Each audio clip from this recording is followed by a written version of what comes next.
You open your phone, you see a friend from college just bought a new house or got a massive promotion. You type, "Congratulations," with an exclamation point. But in your stomach, there is this sickening, sinking feeling of pure envy. You feel like a failure. Welcome to the debate. Yeah, it's a very visceral, uncomfortable feeling. It really is. And that sickening feeling in your gut, it isn't just a modern byproduct of looking at a screen. It's an ancient psychological response. Today, we are analyzing the Genesis narrative of Cain and Abel, specifically looking at a phenomenon modern clinicians are calling the Cain Complex. Right, the idea of the mark of Cain as a psychological blueprint. Exactly. A devastatingly accurate blueprint for the modern male experience, which is currently facing a silent crisis of profound loneliness and secret resentment. So, I will be arguing that this story reflects an unchangeable biological and psychological baseline. We live in a hyper-competitive society because human beings are fundamentally competitive. The measurement of external success, wealth, status, property is simply the modern equivalent of an offering. The true tragedy we're seeing today isn't that this competition exists, but rather the individual man's failure to handle his own inadequacy, choosing, blinding toxic envy instead of self-reflection. And I have to push back on that foundational premise right away, because I am coming at this from a completely different framework. What you're describing as a biological baseline is actually a highly engineered systemic pathology. Okay, how so? Well, our society actively conditions men from a very young age to base their entire self-worth on these external metrics. It's not just friendly competition. I'll be arguing that this system traps men in an environment of infinite, inescapable comparison, systematically destroying authentic brotherhood and driving the male isolation we see today. Let's get right into it then. Let's start by looking at the nature of the offering itself. Because I think if we understand what an offering is psychologically, the rest of this complex sort of falls into place. Go ahead. So in the source material, the two brothers bring their harvests forward. God accepts Abel's offering and rejects Cain's. Now, taking this out of the theological realm and into the psychological, what is happening here? It's the establishment of a hierarchy of competence. Right. It's the universe, or the marketplace, signaling that not all offerings are equal. If we look at evolutionary psychology, competition is hardwired into us. It's how primates organize. It's how early humans determined who was best suited to lead the hunt. Status hierarchies are fundamental to the human condition. But Let me just finish this thought, because the modern context is important. Today, the capitalist marketplace is simply the arbiter of the offering. Career advancement, financial stability, the ability to provide, these are the modern metrics of competence. But look at how you're equating competence purely with economic output. That's the leap I just can't follow. Well, the biological mechanism is key here. When you feel that sickening envy looking at a peer's success, that is your neurochemistry sending you a survival signal. Iron sharpens iron. A painful signal, yes. Exactly. When you see someone doing better than you, your brain drops your serotonin levels. It literally hurts. But that pain is a prompt telling you that your offering was insufficient and you need to work harder. I see where you're going with this. Right. So the tragedy of the Cain complex isn't that the hierarchy exists. It's how the individual responds to the pain of being lower on the ladder. Instead of looking inward, acknowledging that its offering wasn't good enough, and striving to improve, the modern man chooses resentment. The problem is a fragile ego, a prideful refusal to accept someone else's success. I mean, I hear the evolutionary biology argument. And yes, humans have always organized into hierarchies, but taking that and applying it directly to hyper-competitive capitalism is fundamentally flawed. How is it flawed? The mechanism is the same. Because you are taking a societal construct and naturalizing it as if it were a biological absolute. Let's look at the mechanism of how men evaluate themselves today. In an ancestral tribe of 50 or 100 people, a man's value was multifaceted. Sure, there were different roles. Right. Maybe you weren't the absolute best hunter, maybe you weren't the able of throwing a spear, but you're a great storyteller, or a patient father, or you knew how to navigate by the stars. You had multiple avenues to secure your status and feel valuable. And you still do. I disagree. What the modern economic system has done is collapse all of those diverse human values into a single monolithic metric. Capital, net worth, job title. You really think society doesn't value good fathers anymore? I think our economic systems and our status hierarchies do not reward them in the way they reward the CEO or the guy who just bought a boat. The text we are analyzing points out that men are conditioned to base their entire self-worth on wealth and status. I really want to emphasize that word, entire. I think entire is a strong word, but go on. It's the operative word, because when you reduce the male identity to a single metric of economic output, a failure in the marketplace doesn't just feel like you lost a game. It translates neurologically to a failure as a human being. It's identity annihilation. Identity annihilation. That is a heavy way to frame it. Because it is heavy, and that brings us to why the Cain Complex is so destructive. If my friend gets a massive promotion and I don't, and society's conditioned me to believe my entire worth is tied to my career trajectory, his success literally diminishes my right to exist in the social hierarchy. But it doesn't literally do that. That is a perception issue. It's a zero-sum game in that psychological framework. You say envy is a biological prompt for self-improvement. But when the game feels entirely rigged, when external success is the only allowed metric for human value, that sting of inadequacy doesn't motivate you. It paralyzes you. It brands you with shame. It forces men to view their own brothers, their closest friends, as existential threats to their worth. Okay, I see the distinction you're making between guilt and shame. Guilt being, I didn't work hard enough, which is motivating, and shame being, I am intrinsically worthless, which is paralyzing. Exactly. And I agree that tying one's entire identity to a single metric is a dangerous way to live. But I really want to challenge the idea that society is somehow forcing men into this corner, completely stripping them of their agency. How am I stripping them of agency? Well, let's look at the breakdown of brotherhood that you just mentioned. Why do men actually lose their friends in adulthood? The psychological text notes that modern men are trapped in a profound loneliness because they isolate themselves out of shame. Right, out of shame that they are not winning the game of life. Yes, but notice the locus of control there. They isolate themselves. It is the pride of the individual that cannot tolerate being a step lower on the ladder. I think that's a very uncharitable reading. Is it? If your friend gets a promotion and you feel diminished, you have a choice. You can reach out, buy him a drink, and say, man, I'm struggling. Teach me what you did. But that requires vulnerability. Exactly. It requires humbling yourself. But instead, so many men choose to silently retreat. They would literally rather have no friends at all than be the less successful friend in the group. Is that really society's fault, or is that the tragic, timeless flaw of the human ego refusing to bow? It's both. But we have to look at the environment in which that ego is operating. You ask why men retreat rather than reach out. Why is the shame so unbearable that total isolation is preferable to connection? Right, why choose isolation? This is where we have to talk about the mechanics of modern technology and what I call the environment of infinite comparison. Let's look at how social media and professional networking platforms have weaponized this underlying psychology. You mean the digital harvest? Yes, exactly. The digital harvest. In the past, you were comparing your offering to the guy next door. Today, the smartphone in your pocket has fundamentally altered the psychological landscape. Platforms like LinkedIn or Instagram aren't just neutral tools. They're curated. They are engineered environments. You are exposed to the curated, exaggerated successes of literally everyone you have ever known 24 hours a day. The human brain was simply not designed to process the highlight reels of thousands of peers simultaneously. No, it certainly wasn't. Every time you scroll, your brain is doing a rapid, subconscious calculation of your social standing, and because you are looking at a statistically impossible concentration of success, the one guy who got rich in crypto, the other guy who bought a mansion, The guy who just ran a marathon? right. Your brain processes this as you being at the absolute bottom of the tribal hierarchy. It guarantees that somewhere, at every single moment, someone you know is drastically outperforming you. The benchmark for adequacy is no longer just being a good provider. It becomes the combined achievements of your entire extended network. Yes, it is a psychological meat grinder. I don't disagree that the visibility of the offering is completely unprecedented. The amplification is massive.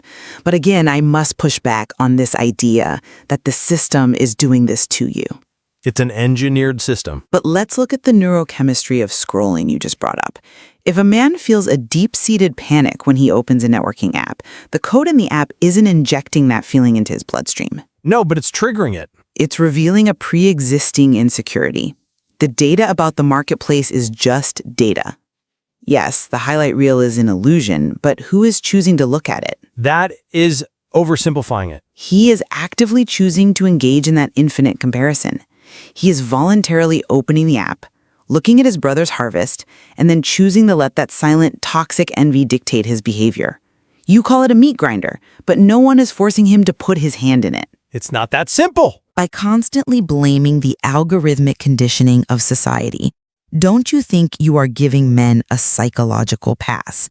You're essentially saying, it's not your fault you're bitter and resentful, the algorithm made you do it. That completely robs a man of the responsibility to manage his own emotional state. I don't think it's robbing him of responsibility. I think it's acknowledging the reality of asymmetric warfare. You say no one is forcing him to put his hand in the meat grinder. They don't. But when an environment is engineered by thousands of the smartest behavioral scientists on Earth using variable ratio reinforcement schedules specifically designed to hijack his dopamine receptors, People can still put their phones down. Telling someone to just not look is like telling someone in a casino to just ignore the flashing lights. The platforms literally exploit the evolutionary biology we were talking about earlier.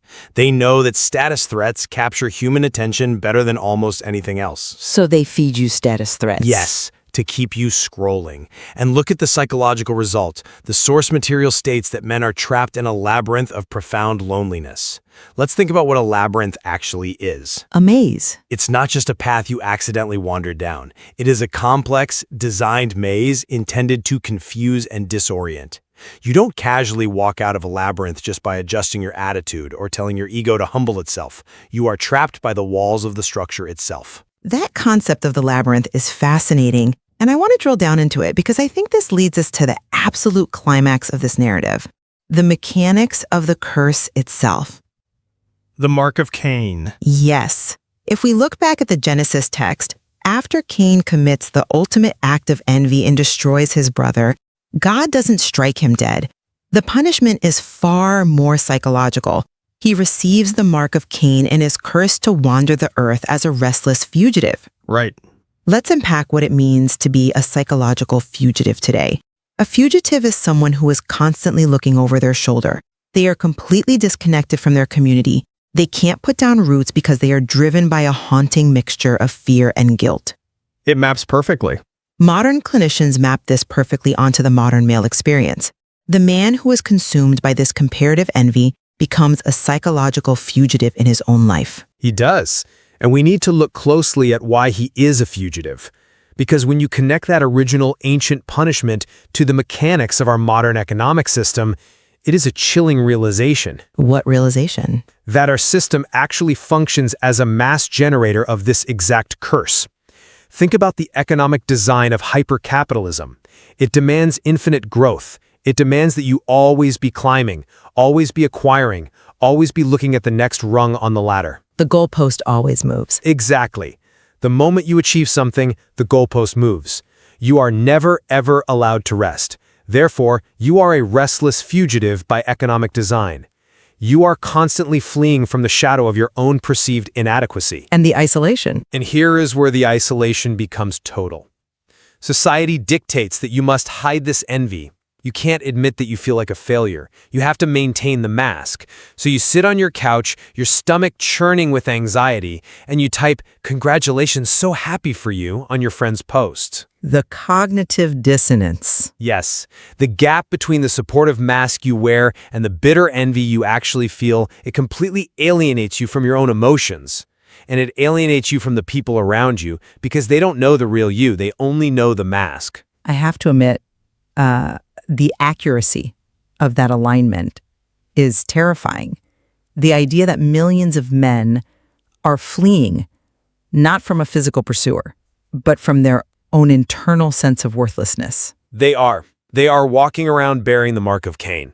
But it's an invisible mark. Exactly. An invisible mark. And the true horror of the male loneliness epidemic is that almost everyone else is bearing it too. You have millions of men walking around, completely isolated from one another by their own secret resentments. Trapped in this labyrinth. Buying things they don't even want to prove their worth to people they secretly resent, while those same people are doing the exact same thing to prove their worth back to them. It is a society of Cains. Entirely cut off from authentic connection. Because authentic connection requires total vulnerability. It requires saying, I am not doing well. But vulnerability is impossible when you are terrified of losing status in a game where status is your only value. The system guarantees that modern men walk around bearing this psychological mark, totally alone in a crowded room. That paints an incredibly bleak picture. And I concede the terrifying accuracy of that labyrinth metaphor. The state of modern male isolation is a profound crisis. We are in complete agreement there. We are. Where we fundamentally diverge, however, is on the way out of the labyrinth. You view the capitalist system, the algorithms, the societal conditioning as this inescapable mass generator of the curse. Because it is. But I maintain that while the modern environment absolutely provides the friction, the individual still holds the compass. The only way out of a labyrinth of shame is for the individual to stop letting the burning mark of comparison dictate their internal worth. That's easier said than done. Of course it's hard, but you cannot wait for society to dismantle competition. You cannot wait for the tech companies to change their algorithms. You have to take ownership of your own soul. You have to look at your brother's harvest, acknowledge the sting of your own inadequacy, and actively, willfully choose to celebrate his success anyway. But that just places... That breaks the cognitive dissonance. That breaks the curse of the restless fugitive. But it requires an immense, heroic act of individual will to overcome the Cain Complex. See, placing the entire burden of escape squarely on the individual's shoulders is exactly how the toxic system maintains itself. It takes a man who is already crushed by feelings of inadequacy, a man who is neurologically overloaded by infinite comparison, and it tells him, it's your fault you feel this way. Fix your ego. It's taking responsibility. It doesn't cure the shame, it just adds another layer of shame on top of it. Now he's not just a failure economically, he's a failure morally, because he can't stop feeling envious. So what's the alternative? To truly break the curse, we have to recognize the toxicity of the environment itself. We have to actively deconstruct the conditioning that equates a man's net worth with his human value. Until we redefine what a valid offering is, until we as a society value empathy, vulnerability, and brotherhood as highly as we value capital and career advancement, men will continue to be consumed by this blinding envy. They will remain fugitives, running on a treadmill that has no off switch. Well, as we draw this discussion to a close, let me summarize my stance. The Cain Complex is a timeless psychological pitfall. It is the dark, inevitable shadow of human competition. While I acknowledge that modern networking platforms and hyper-capitalist structures wildly amplify the visibility of our peers' successes, the core issue remains an individual, moral, and psychological challenge. Men must learn to confront their own feelings of inadequacy without projecting toxic envy onto their brothers. The responsibility lies within the individual to overcome his pride, humble his ego, and refuse the isolation. And my position remains that this is a systemic, pathological crisis. The environment of infinite comparison has weaponized human nature. It has systematized envy and systematically destroyed brotherhood. By conditioning men to view external economic success as their sole metric of worth, society has trapped them in a rigged, zero-sum game. Right. The profound loneliness modern men face is the direct result of an economic and technological system that forces them to view their peers as existential threats rather than allies. What we do agree on, profoundly, is the devastating accuracy of the Cain and Abel metaphor in explaining the silent, agonizing epidemic of male loneliness today. The labyrinth of shame is a dangerous, soul-crushing place for a man to dwell. It absolutely is. The mark of Cain is incredibly real, even if it is entirely psychological, and it is burning across our society. We are in complete convergence on the severity of the crisis. The isolation is real. The silent resentment is tearing men apart from the inside out. The question that remains for the listener is whether the cure lies solely in fortifying oneself against the psychological pressures of the modern world, or in recognizing and actively dismantling the toxic systems that generate those pressures in the first place. There is so much more to explore in how we fundamentally define human value. Put down the screen. Stop looking at your brother's harvest. Because the more you look, the deeper the mark burns into your own skin.